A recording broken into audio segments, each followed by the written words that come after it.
I'm Trudy Rubin, Worldview columnist for the Philadelphia Inquirer. I'll be talking with Harvard professor Joseph Nye, the man who coined the term soft power, a concept that's much under discussion as a key tool for President Obama in his effort to change the way foreign policy is conducted. I'm doing this interview in conjunction with the Annals of the American Academy of Political and Social Science, in whose March 2008 issue, Professor Nye published an important essay on public diplomacy and soft power. Joe Nye has had a stellar career both in and out of government, having served as Assistant Secretary of Defense for International Security Affairs and Chairman of the National Intelligence Council under President Clinton, among other posts, and as Dean of the Kennedy School at Harvard. He has also written noted books on leadership and soft power, but I'm especially interested in talking to him about how his theories on soft power apply to the Obama administration and to the foreign policy challenges President Obama will face. Professor Nye, let's start with a definition. What is soft power? Well, power is the ability to affect others to get what you want. And there are three ways you can do it. You can threaten people with coercion, sticks. You can pay them, induce them, carrots. Or you can get them to want what you want. And that ability to attract people to get what you want through attraction is soft power. And the extent to which you can use soft power, you can save a lot on carrots and sticks. In the Bush administration, there was a lot of disdain towards the very concept of soft power. I think Donald Rumsfeld once said he didn't know what it meant. And during that same period, America's image abroad went down according to all the polls. So was Rumsfeld right? I mean, does it really matter? Well, I think that it does matter. If you think of what the Bush administration tried to do with their hard power, including invading Iraq, we had become so unpopular in Turkey that the Turkish parliament wouldn't allow the 4th Infantry Division to go across Turkey and enter Iraq from the north. So the loss of our soft power in Turkey actually interfered with our hard power. And I think that's a clear case where Rumsfeld's not understanding soft power was expensive. So when my readers write me and they say, why should we care about public opinion abroad? They're missing something. Well, they're missing something because public opinion abroad creates either an enabling or disabling environment. If being pro-American is the kiss of death for a foreign leader because public opinion is angry at the United States, the leader is less able to give the American president what he or she wants. So it does cost. Is there a new relevance to soft power in an age where our biggest security threats are asymmetrical and come from non-state actors like Islamist terrorist groups? Very much so. If you think of the threats that we face, many of them are ones that you can't deal with directly with military force. Take transnational terrorism. Yes, force is part of the answer. Somebody like Osama bin Laden, you're never going to attract him. You have to kill or capture him. But the key question is the mainstream Muslims. Is bin Laden going to be able to recruit them, or are they going to restrain themselves and not fall into his trap? And that's where soft power comes in. You can't prevail against transnational terrorism if you are taking positions which make it easy for the bin Ladens of this world to recruit from the mainstream. I want to come back to that point of whether it's image or policy positions. But before we get there, I just want to talk a little bit about Barack Obama and soft power. You wrote that it's difficult to think of any single act that would do more to restore America's soft power than the election of Obama to the presidency. Now that he is president, do you see signs of a change? Is he beginning to do things that shift our image, change the symbols? And is there more you are waiting to see? Well, as a top British politician told me right after the election, the United States is a unique country that, in the sense that by electing an African-American president, we changed our image in the minds of billions of people. And that did a lot to restore the American dream and make us attractive again. But Obama's going to have to follow that symbolism with policies. And if the policies are unattractive, the election alone won't be sufficient. But you point to something which is the shift in America's image, and obviously the election of an African American affects that. But one of the areas where foreigners used to admire us and wanted to imitate us, and imitation being the key word here, is our economy. And I just came back from the Davos World Economic Forum, where the United States was the symbol of what not to do, and our very competency was in doubt. Has the economic crisis really affected our image and our ability to project a presence that other people want to imitate? It clearly has been costly to us, not just economically, but also in terms of our soft power. The Wall Street model, which was the envy of everybody in the economic area, has collapsed. There are no more investment banks, for example. But I think what the long run costs will look like depend on how well we both recover in terms of the real economy, but also what sort of framework we set up for regulation of the financial institutions. If in, say, 3 to 5 years we've done that well, I think we can recover from the losses that we've suffered in the last year. Well, when you look at those aspects of America that people used to want to emulate, economy, culture, democracy, how does that stand now? For example, democracy. President Bush pushed democratization and famously in Iraq tried to impose it through invasion. Is our democracy, besides our economy, still an object that other people want to imitate? Well, I think many people had their doubts during the Bush administration. They felt that the way we were treating civil liberties in response to terrorism, the presence of Guantanamo, these things called in question our democracy. I think the fact that we had an election in 2008 which led to such a surprise, I mean the fact that an African American with a strange sounding name could rise from nowhere and become president, I think that restored a lot of faith in American democracy. But the key questions are going to be whether we follow up on that election with other policies. I think President Bush spoke a lot about democracy. I'm sure he believed in it, but there's a big gap between a vision which is high-sounding but impractical and a vision which is something you can implement. I think President Bush's efforts to, let's say, impose democracy coercively were a failure, and that had a cost for us.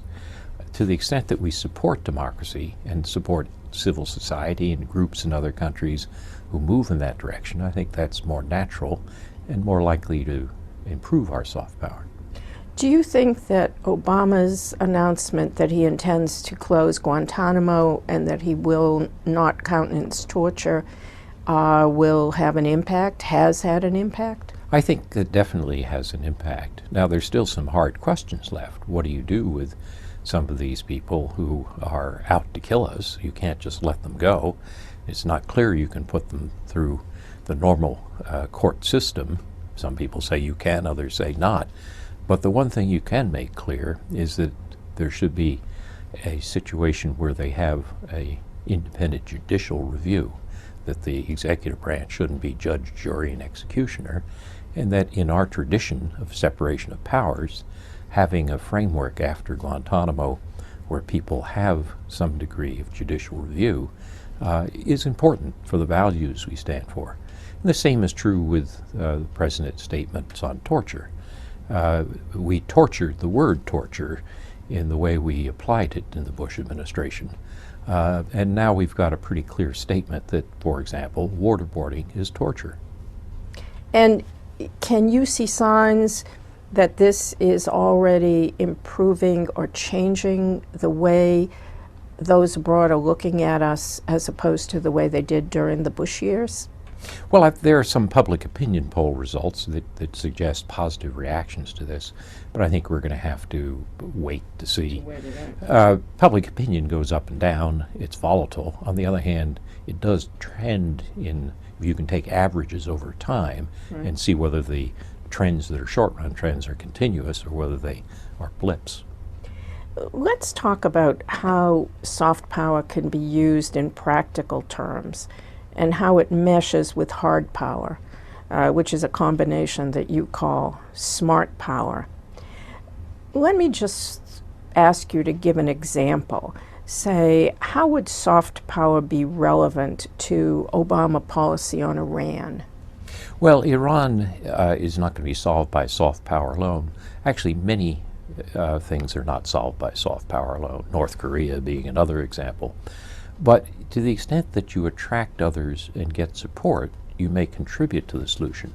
So if American soft power is strong in Europe, in the Middle East, and other areas, we're more likely to get support for the kinds of sanctions that may be necessary to try to push Iran in the direction of making compromises on its nuclear program. And to some extent, the ability of the Americans to attract a younger generation inside Iran may help in the Iranian elections to produce a Hatami instead of Ahmadinejad, the current president. So soft power isn't the sole solution, but it can contribute. And again, say on the question of reaching out to the Muslim world.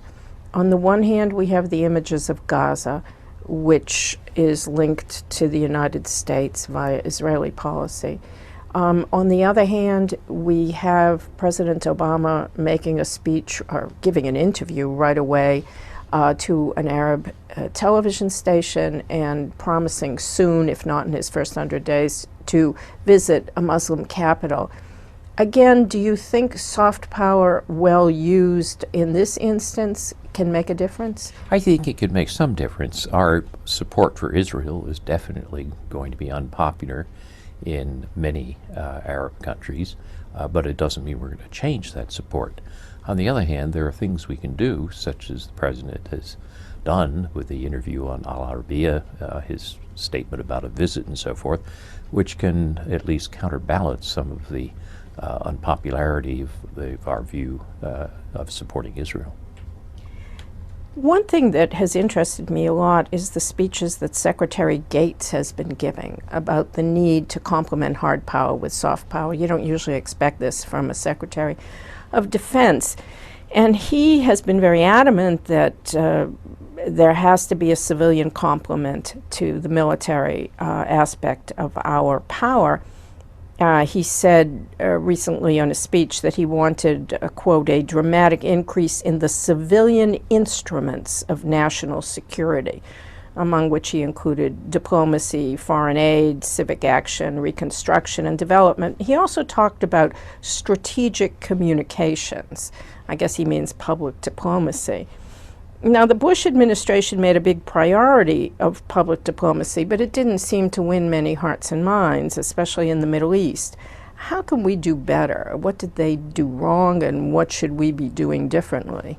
Well, Bob Gates's speech in Kansas in 2007 was really quite a remarkable statement. He said, we have to invest more in our soft power, and that this may be odd for the Secretary of Defense to plead for resources in the State Department, but that's what we need.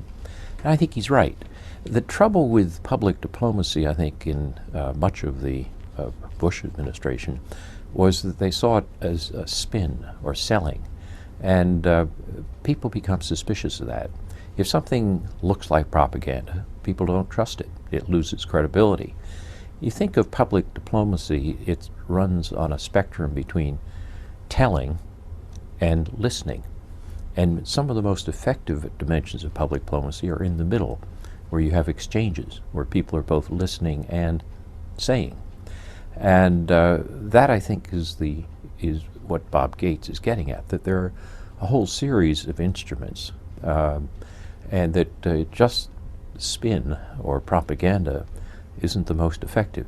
Or another way of putting it is, the best propaganda is not propaganda. Right. I mean, this certainly comes to mind when you think of the way that we've been reaching out to the Arab world in terms of communications.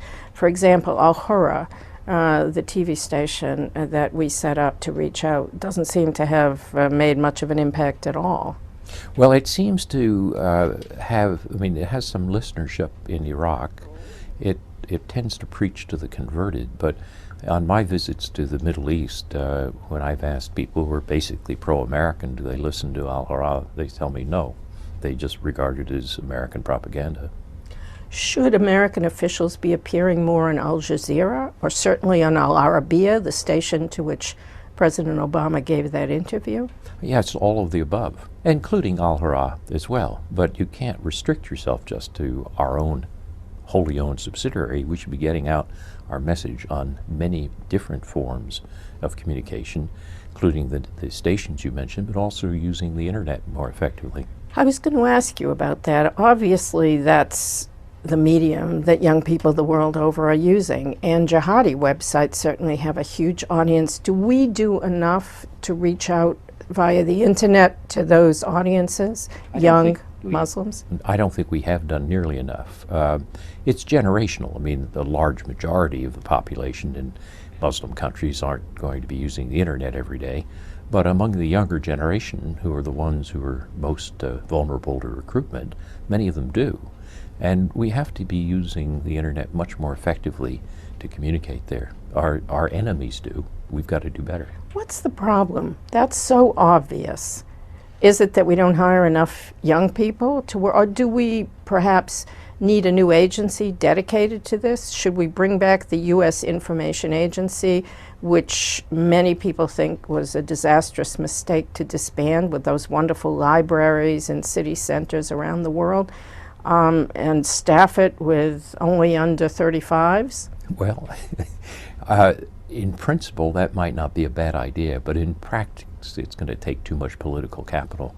I think it was a mistake to abolish the U.S. Information Agency, but you spend an awful lot of political capital on reorganizing things. I think more effective is to make sure that we include a group of younger people who are attuned to the use of the internet in our public diplomacy efforts. If you go back to my metaphor about listening and telling being on a spectrum, that the internet fits very much in the middle of particularly chat rooms and blogs and so forth. These are two-way. And if we need a group of young public diplomacy officers who are adept at that. Adept at it. You know, one of the areas where people admired us the most and wanted to imitate the most was simply in coming to the United States to study here, to go on exchanges here, or perhaps to immigrate here, or even to visit here. And as you know, one of the awful aspects of post-9/11 has been this clampdown on foreign visas, which has angered many genuinely fine people who want to visit here, have been treated terribly. The anti-immigration sentiment that has flourished, although not necessarily in the White House. President Bush tried but failed to get a better immigration bill. And a sort of pinched approach to exchanges. Are all of the above things that we really need to look seriously at, even though we're at an economic crunch time? Well, there is a trade-off between security and openness, but we've erred, I think, on too much on the security end. When after 9/11, it's natural that we would have tried to close down on visas, though notice that the people who were here were not foreign students. I mean, they had another agenda. There are about 600,000 foreign students who come to the United States. The vast majority of them go home with much more positive views of the United States and can serve as people who can explain the United States. They're more credible when they explain the United States than we are when we do it through propaganda. So closing down on visas so that young people don't come here is shooting ourselves in the foot. And while we need to be careful about the security side of this trade-off, we sort of let the pendulum swing far too much in that direction. This is something that both Colin Powell and Condi Rice did something about. I mean, it got really bad after 9/11.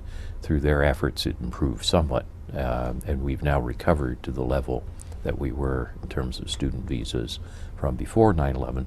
But let's face it, a lot of people, when they arrive in the United States, the first people they see are border control people, and if they're treated rudely or badly, it leaves a very poor impression. Just on this question of student exchanges, have you had cases with graduate students, as I've heard so often, from China or from the Middle East who went home for a vacation, couldn't come back again, got delayed, had to cancel their programs? Yeah, we had several cases, particularly in the immediately after 9/11 and the year or two after. I've heard less of that recently. So there's been some improvement. I know that in Iraq, Prime Minister Maliki has approved of a program to send 10,000 Iraqis to study here, or elsewhere in the West, and I'm hoping those visas will be available. Do you think this is a time when that could happen? I certainly hope so. I mean, if we're going to be serious about having an Iraq which is stable and understands the United States, having young Iraqis who've spent time here and go back is very much in our interest. I'm wondering about also the aspects of smart power that you testified about last April before Senate Foreign Relations.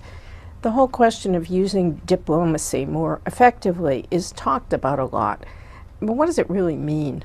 Well, one thing it means is more diplomats, more resources. I mean, this number that's been bandied about, but is true, that there are more military musicians than there are foreign service officers, is quite a statement. If you look at the military, it's able to take its best young people and give them a year of training, often in higher education. State Department can't do that. There's no float. It's stretched thin. We need more foreign service officers, and we need them to be able to handle not just political reporting, but also public diplomacy, science and technology cooperation. We need officers who can work on aid, reconstruction. So the first and foremost, I think, is more resources.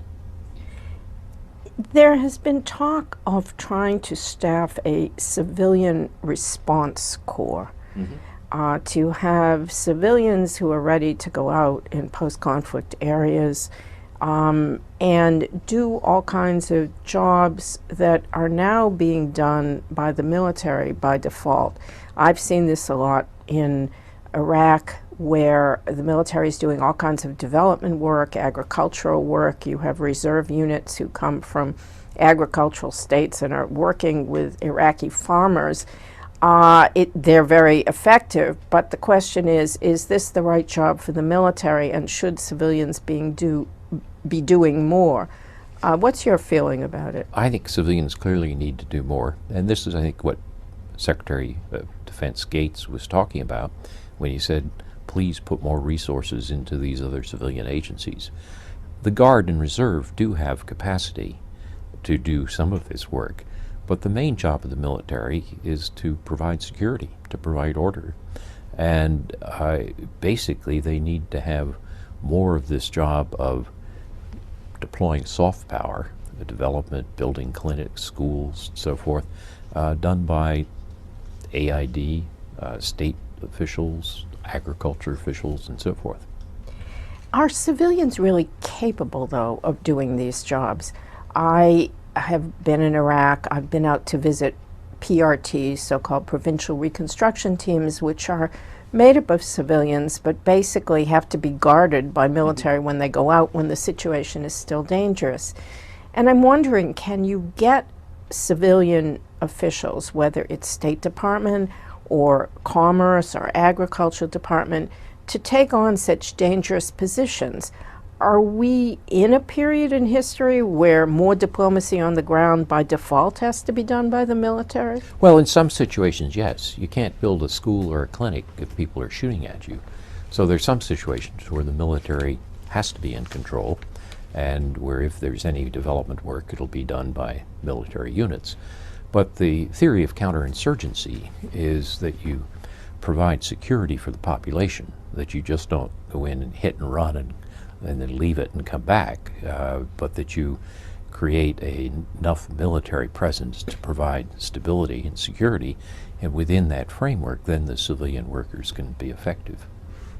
So if we are looking at Afghanistan, for example, where there are all kinds of policy reviews going on, and there's actually a big debate over whether we should really be trying to improve institutions there, solidify democracy, do agricultural development, or whether we should be focused just on trying to prevent a return of al-Qaeda and tamp down the Taliban.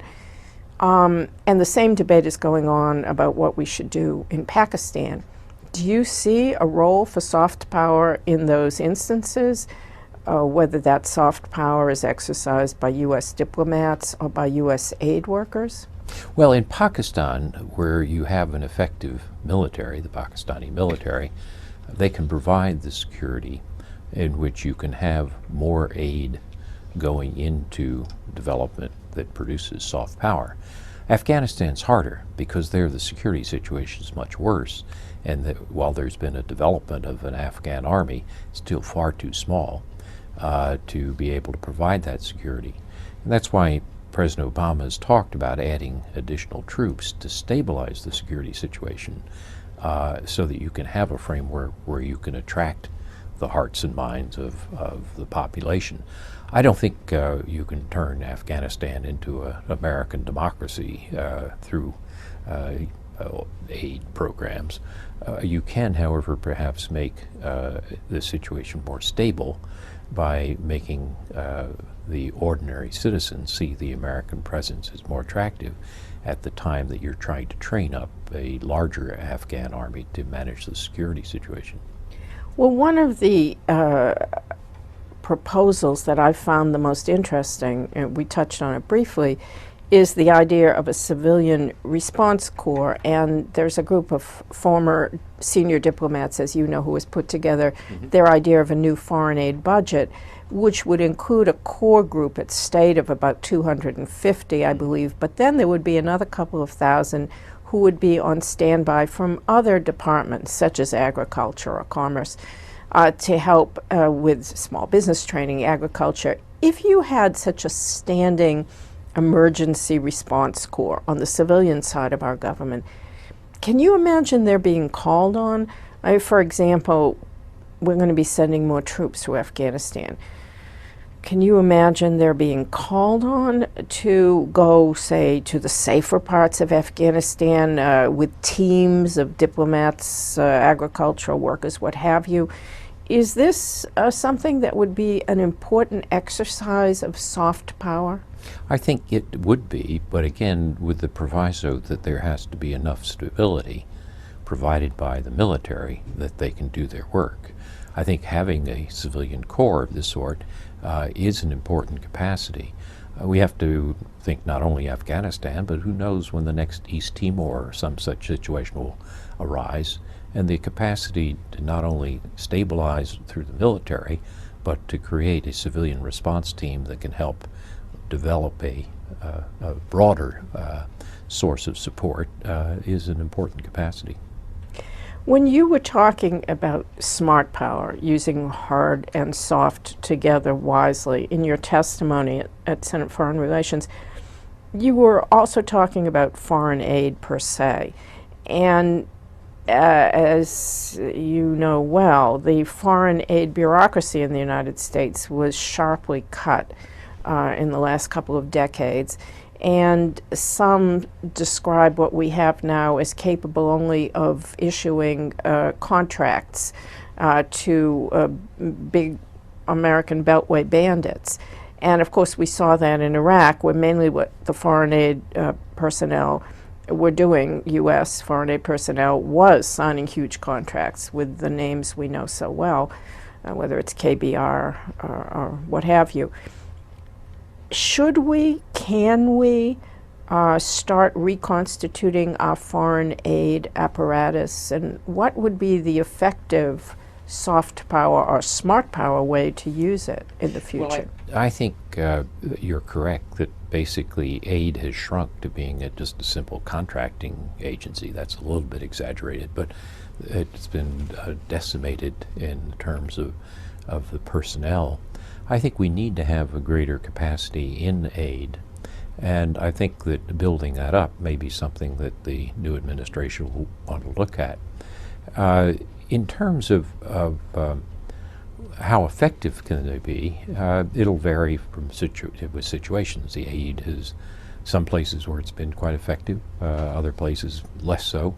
But it's also worth noticing that over the last decade or so, more and more of our aid has gone through the military, not through civilian agencies, partly because of this shrinkage that you mentioned. So I think numbers I remember roughly were that about, 14 or 15% of aid went through the military a decade ago. Now it's about 24%. And that leads to a militarization of foreign policy. And I think that when people look at American aid, it's better if there's more of a civilian face on it. I mean, some military aid is a good thing, but I think in general, we don't want to have it simply as a military program. It's interesting, isn't it, though? It seems like often the places where aid is most needed are the places where it's hard for civilians to go. That's exactly right. That's why you're often going to have closer coordination between the military, which is providing the security and may provide the first segment, if you want, of reconstruction, but then wants to get on with the rest of its job elsewhere, and that's when the civilian aid people will have to pick up the role. You talked also in your testimony about the advisability of the U.S. to try to strengthen multilateral organizations. And certainly the Obama administration, Obama himself in the campaign, talked about wanting to do this. And yet, when you look at the situation with multilateral organizations today, it's hard to figure out exactly how the U.S. is going to play that leadership role. For example, in economics, again at Davos, people were all now talking about the G20 or maybe a G30 instead of the G7 industrial nations plus Russia, which had come to be seen as the organizing principle for the international economy. The IMF is overwhelmed, it doesn't have enough money to help out in this international crisis. The World Bank is trying to find its footing. And so in the old days, the United States, which was the most powerful player in those organizations, would have been called upon. But now the U.S. is being called upon to cede power and perhaps to help in redesigning these organizations, but not necessarily to act as even the first among equals. So how does the U.S. go about using smart power on the economic scene when on the one hand, everyone talks about the need for new Bretton Woods and new institutions. On the other hand, everyone seems to want economic revamping by committee, which, as we know, is not an effective way to get things done. Well, for one thing, you have to realize that there will be a wide spectrum of institutions. Some will be useful for some purposes, others useful for others. I think a G20 is useful for some things. The G7 still will be useful for others. On environment, for example, some people suggested what they've called an E8. You can get 80% of the CO2 emitters by essentially having 8 countries if you treat the EU as one entity. So we're going to need a spectrum of institutions, not just one. But in that spectrum, we're going to need to do more to bolster the World Bank and the IMF. The Europeans are going to have to give up some of their quotas in the IMF. We're going to need to get more resources for the World Bank. This is not necessarily the U.S. giving up power. If other countries and other economies become more powerful, that can be good for us. It can be win-win. But what's the U.S. role in all of this? Because these institutions are not going to automatically redesign themselves. And as we've seen in this economic crisis, for example, the Europeans can't even agree within their economic union on cooperation between banks. So what's the U.S. role in helping in this transition to new international economic institutions, which include players who haven't been included before, like China and India? Do we take the lead? Are we the power behind the scenes? How do we exercise smart power when we are now a big part, or the biggest part of the problem? People are looking at us askance, but on the other hand, it's not clear who else is going to take the lead. Well, I think the U.S. has to take the lead. There's a proposition in economics about public goods, which are things from which all can benefit, which is that if the largest player doesn't provide the public goods, they're not going to be provided because the others will be free riders. And the United States is going to remain the largest player for quite some time, I would say decades. And that means it's very important that we take the lead. Now, taking the lead doesn't mean telling others what to do, bossing them around. It means that you say, we're prepared to cooperate, we'll listen to your views, but the United States is going to push this forward. And so I think the U.S. leadership remains as important as ever. And that includes on climate change? It very much includes climate change. In fact, if the U.S. doesn't help take a lead on climate change, it's not going to get done. We are, I think, well, China has now surpassed us as the largest, but we're very close behind China. And I think in that sense, the last 8 years, our failure to lead in this area has meant there hasn't been adequate progress. And what about on the issue of free trade, where one can see protectionist impulses rising everywhere, including in the U.S. Congress? Well, it's very tempting in a period of unemployment in any democracy, including this one, to say, take care of me first. But the trouble that we know from history is that when you succumb to that protection, others retaliate. And when they retaliate, there's a downward spiral and everybody's worse off. There's a study done by the Fred Bergston's Institute for International Economics, which said that the number of jobs that would be saved by, say, a Buy America clause in the stimulus package would be, I don't know, 7,000 or 8,000. And the number of jobs lost when other countries retaliated by passing their own Buy Europe or Buy China clauses would be even greater. And so avoiding that beggar thy neighbor approach is going to be essential. Not easy for a politician to explain that to his constituents, but very important. Well, when you're looking at the role that you would like to see President Obama play in terms of utilizing soft power or smart power, I was struck by something that Richard Armitage said at the hearings, and you've quoted him, which is that after 9/11 we started exporting fear, I'm paraphrasing, and he would like to see us start exporting optimism and hope. That was the role of the United States after World War II, when you had a weary and broken Europe, and the United States exported hope and also money, economic aid, and good economic ideas, cooperation. How do you see the U.S. role now? Can we export hope when we ourselves are at a doubtful and self-doubting period in our history? Is that something that Obama has the experience and gravitas to do? And how important is it?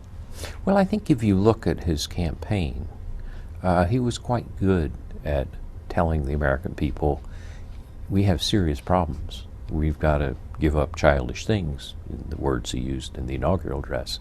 But there is hope. If we pull together, there is hope. And that position of the United States as what Ronald Reagan called the shining city on the hill, that's a very important source of our soft power. We've got real problems. We're going to have to buckle down and deal with them.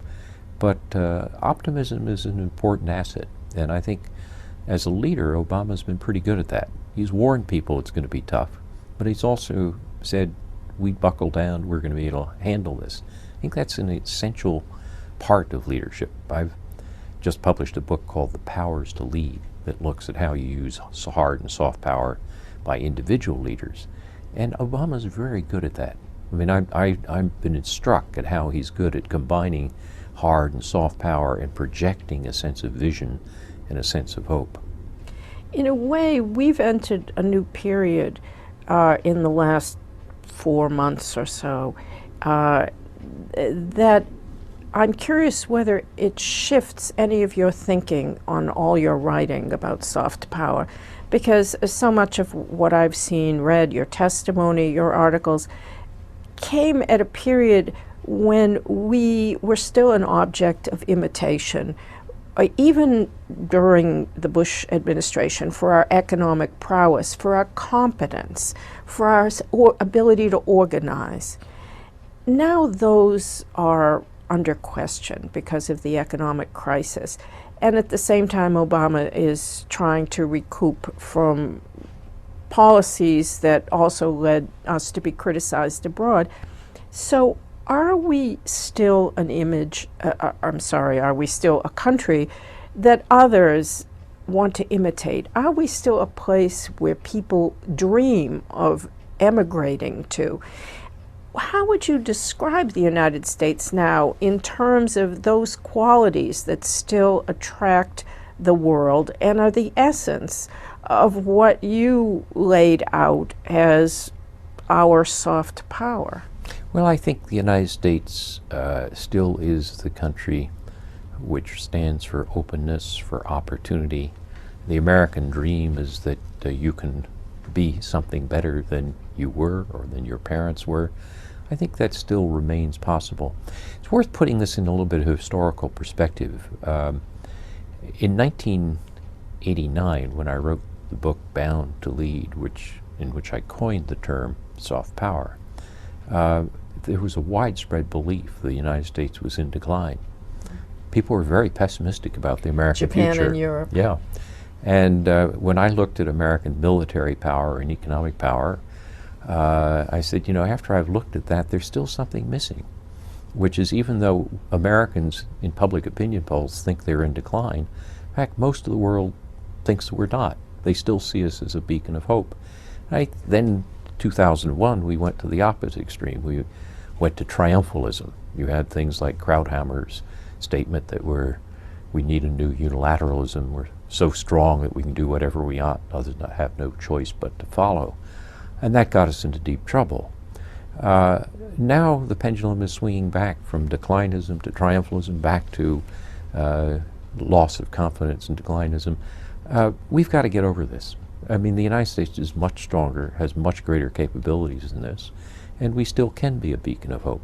It's interesting, for example, that a lot of people said, well, after the financial crisis, that's the end of the dollar. It's going to go tank. In fact, the dollar's gone up.